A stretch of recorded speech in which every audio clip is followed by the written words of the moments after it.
All right, welcome everyone. My name is Andrea Medina Smith, and this is my colleague Chelsea Slaughton. We are representing Sage Data from Sage Publishing this morning, and we're going to give you a quick talk about what data literacy looks like in theory and in reality, and how Sage Data can support data literacy efforts. So I'm going to get started. Chelsea, you can stand here. No, I'm going to sit down. Okay.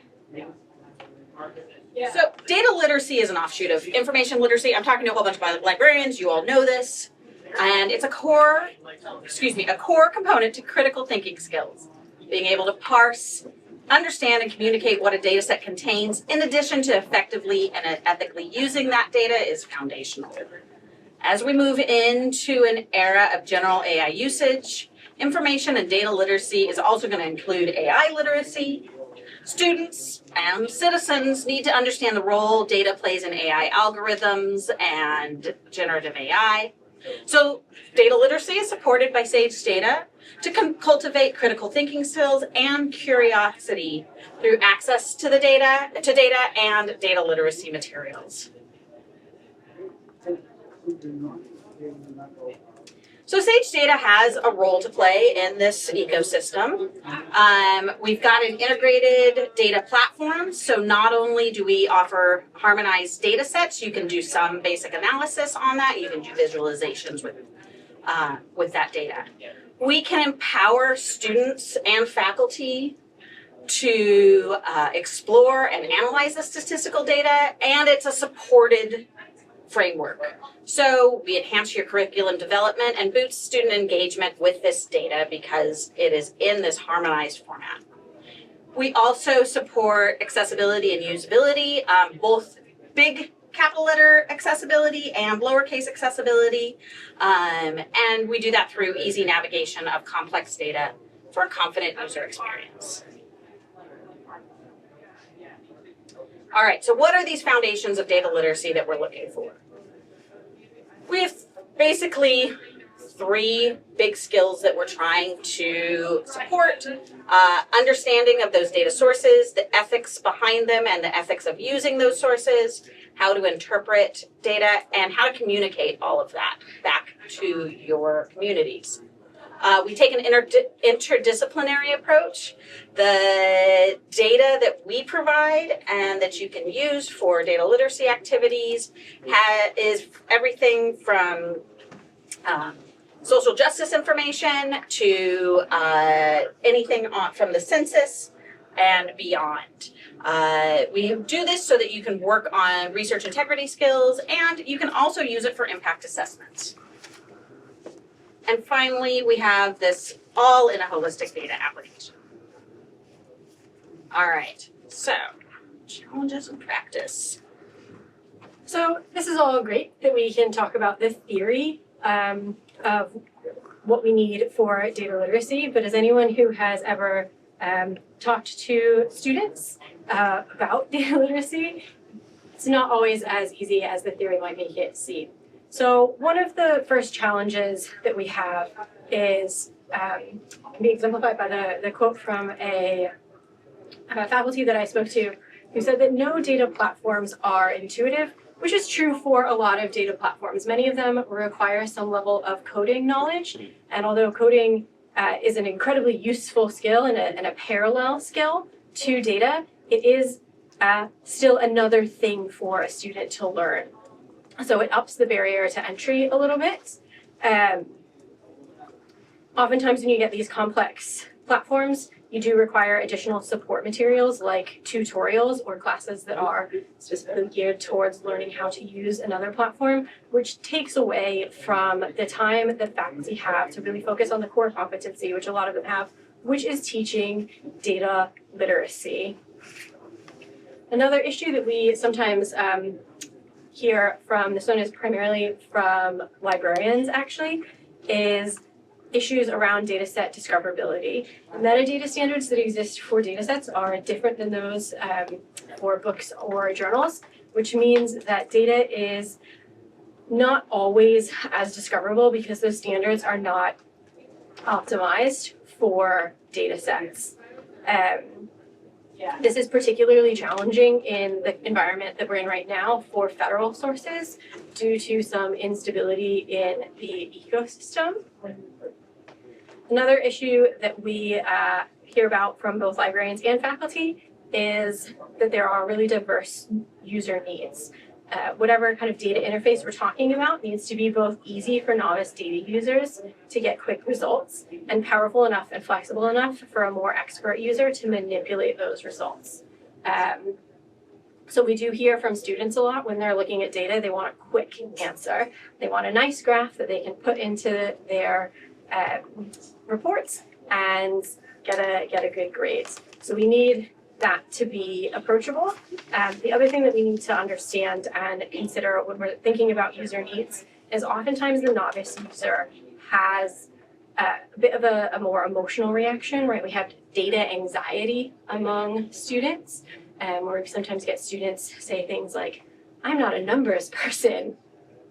So whatever we create needs to exist in such a manner that it helps students overcome that initial barrier to entry and say, hey, actually, this is approachable. This is something that I can do. So I'm going to take a minute to talk about what stage data looks like kind of in action. So we have several elements of stage data, some of which Andrea mentioned earlier, that help to foster data literacy. The first is that we have harmonized our data sets. We've made them easy to search through data sets, compare data sets from different organizations, no more painful cleaning of data, which can take so much time, as well as made it easy to visualize different data sets, different variables in a way that supports growing data literacy. We also have heard from students, faculty, and librarians that real-world data is really important. Students are more engaged if they can look at data that they are interested in. So we have to have a range of data because someone might be interested in politics and someone else might be interested in business. And if it's real-world, if it's local to where the student or the researcher is, it is more interesting, which means that students are going to be more engaged in their learning. And we also have some training and support. So if you are on the platform and you're wondering how to get started, we do have how-to guides, as well as other support tools to help librarians and faculty help students learn how to use the problems, as well as to help students self-serve. So what this looks like on the platform itself is we have easy classroom integration. We know that educators use Sage data to enhance student engagement and learning outcomes in the classroom through a very easy to use interface.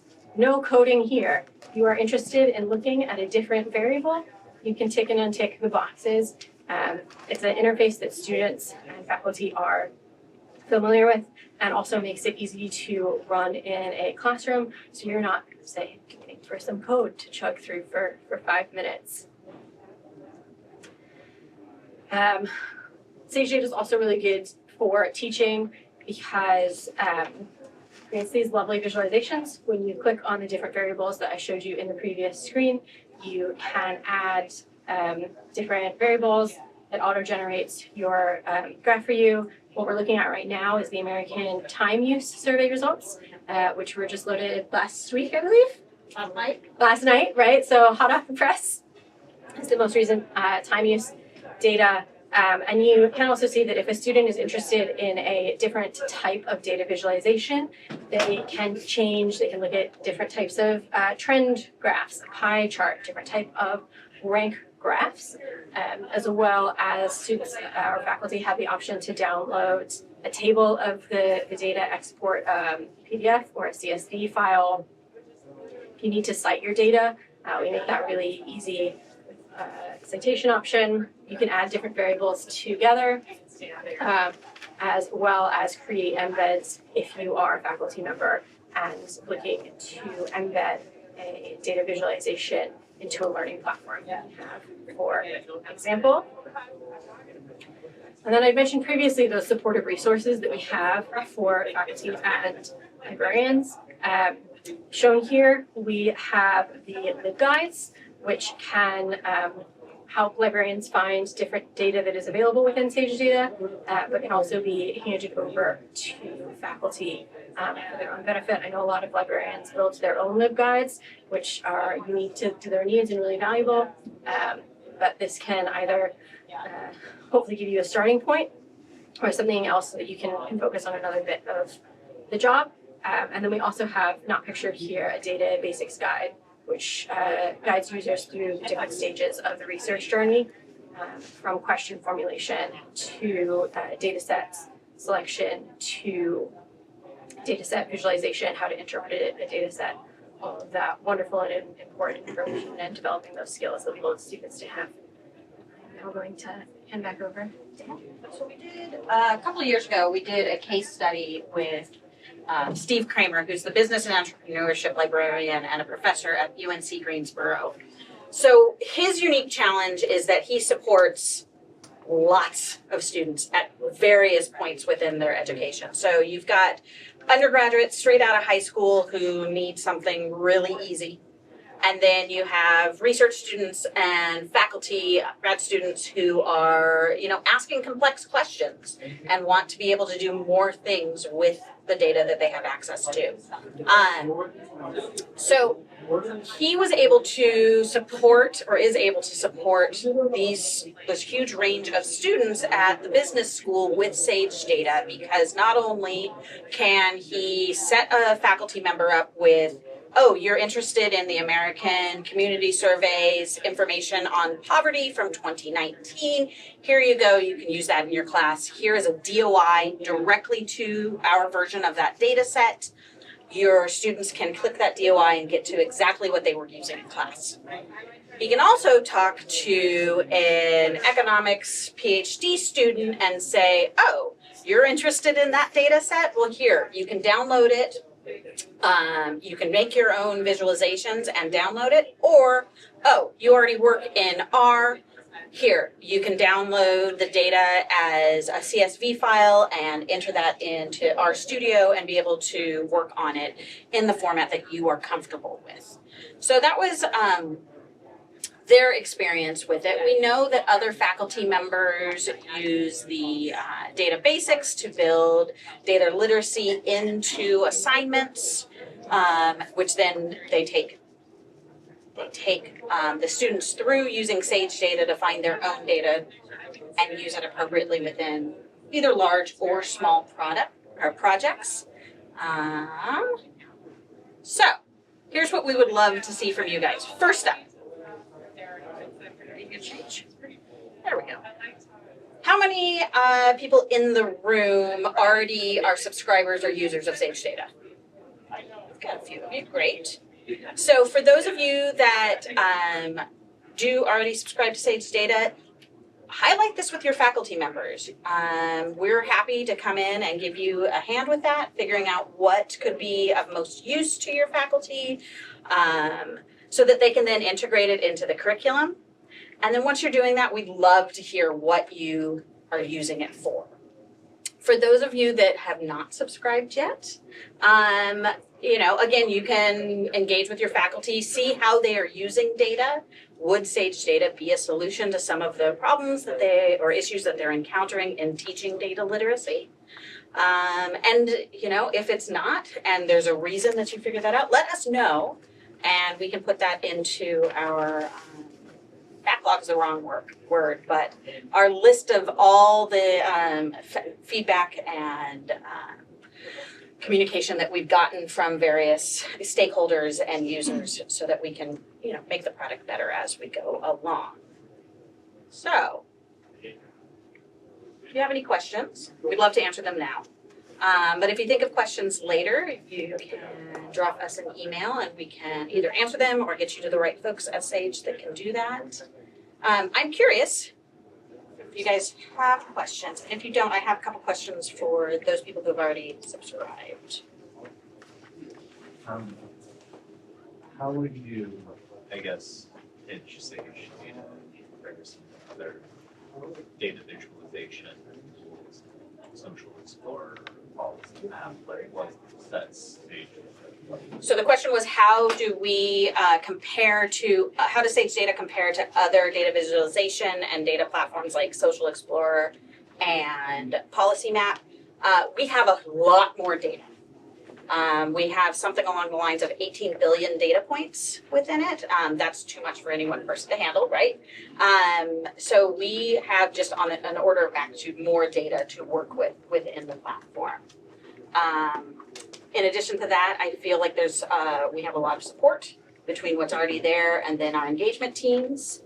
So that's how I would say we differentiate. I walked in late, so I apologize if you already answered this, but how is Sage Data or how will Sage Data be incorporating generative AI or AI into the process? So Sage generally is taking, I would say, the middle road when it comes to generative AI. We are looking into how it can be of use in almost every one of our platforms, but we really want it to be useful. So we are not coming up with anything and then just slapping it together. We have a few ideas right now, and we'd love to hear more from schools about how they think it would be useful before we, jump in and say, yes, this is going to be it. But we are definitely thinking about it, and we have so many teams on AI right now. And yes, she's got a probably even better answer than me. Well, I don't know about that. So I think when it comes to AI, and this is kind of Sage's wider approach that we are taking on Sage Data as well, it is about going back to those fundamentals that we talk about whenever we are looking at developing new features on a product that we have, and that is to make sure that this is something that the user actually needs and that is actually going to provide benefit. We know that AI is shiny, and we are looking into it because we do believe that there are good potential use cases for it. But at the end of the day, our goal is to help students, faculty, and librarians do their job and have better learning outcomes. So if AI doesn't meet that goal, it's not something we're going to do for the sake of doing it. It has to be right, and it has to meet that need that we see from the people who use our platform. How is Sage Data going to be working with federal government data that may or may not be there, may be changing, may not be as reliable? So 6 months ago, I was a federal librarian. And the answer is we will gather the data. Once we have gathered the data as available, it will not go away from our platform. So if there is data that we gather that they have stopped updating, there's not much we can do about that, but the data we have captured stays with us and will be available. We are following closely groups like the Data Rescue Project, and having to support them wherever they need it. And yeah, it's awful. So basically, as much as we can capture that is of use to our students and our users, we will capture. And our next strategic push is looking at, what can we continue to capture that's going to be used. There's unfortunately a lot that could be captured that won't be used, and I can't make a business case for that yet. You guys have for a business case for me just pulling down and having copies for people to use Globus to capture, giant data sets, let me know. But yeah, whatever we put up or whatever we capture, we will hold on to. Yeah. We have luckily not had anything that has been taken down yet. We haven't held anything that's been taken down. I'm sure a lot of things are not going to be updated. They just haven't announced that. And, we're sort of having a taste of it right now with the government shutdown because suddenly we just don't have access to things because they're not being created.